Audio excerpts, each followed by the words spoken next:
പോയിടാം നാം ലോകം മുഴുവനും പോയിടാം സുവിശേഷവുമായി പോയിടാം നാം യേശുവിനായി സാക്ഷികളായിടാം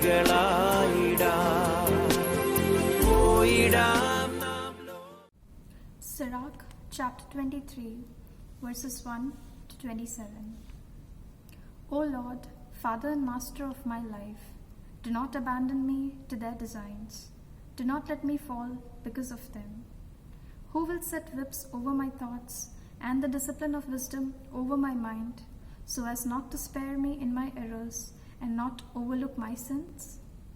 Otherwise my mistakes may be multiplied and my sins may abound, and I may fall before my adversaries, and my enemy may rejoice over me. O Lord, Father and God of my life, do not give me haughty eyes, but remove evil desires from me.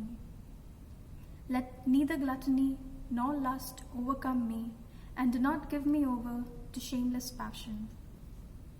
Listen, my children, to instruction concerning the mouth. The one who observes it will never be caught. Sinners are overtaken through their lips. By them, the reviler and the arrogant are tripped up. Do not accustom your mouth to oaths, nor habitually utter the name of the Holy One. For as a servant who is constantly under scrutiny will not lack bruises, so also the person who always swears and utters the name will never be cleansed from sin.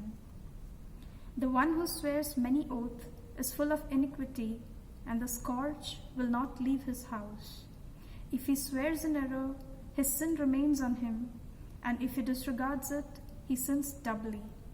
If he swears a false oath, he will not be justified, for his house will be filled with calamities. There is a manner of speaking comparable to death. May it never be found in the inheritance of Jacob. Such conduct will be far from the godly, and they will not wallow in sins. Do not accustom your mouth to coarse, foul language, for it involves sinful speech. Remember your father and mother when you sit among the great, or you may forget themselves in their presence and behave like a fool through bad habit. Then you will wish that you had never been born, and you will curse the day of your birth. Those who are accustomed to using abusive language will never become disciplined as long as they live. Two kinds of individual multiply sins, and a third incurs wrath.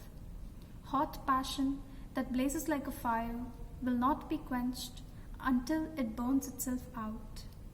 One who commits fornication with his near of kin will never cease until the fire burns him up.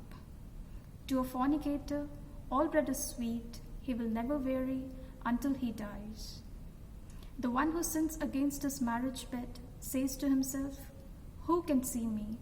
Darkness surrounds me, the walls hide me, and no one sees me. Why should I worry? The Most High will not remember sins." His fear is confined to human eyes, and he does not realize that the eyes of the Lord are 10,000 times brighter than the sun. They look upon every aspect of human behavior and see into the hidden corners. Before the universe was created, it was known to him, and so it is since its completion. The man will be punished in the streets of the city, and where he least suspects it, he will be seized. So it is with the woman who leaves her husband and presents him with an heir by another man. For first of all, she has disobeyed the law of the Most High. Second, she has committed an offense against her husband.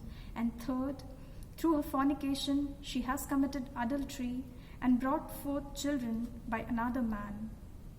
She herself will be brought before the assembly, and a punishment will extend to her children.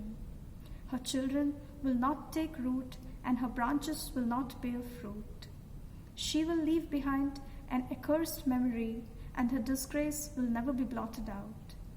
Those who survive her will recognize that nothing is better than the fear of the Lord, and nothing sweeter than to heed the commandments of the Lord.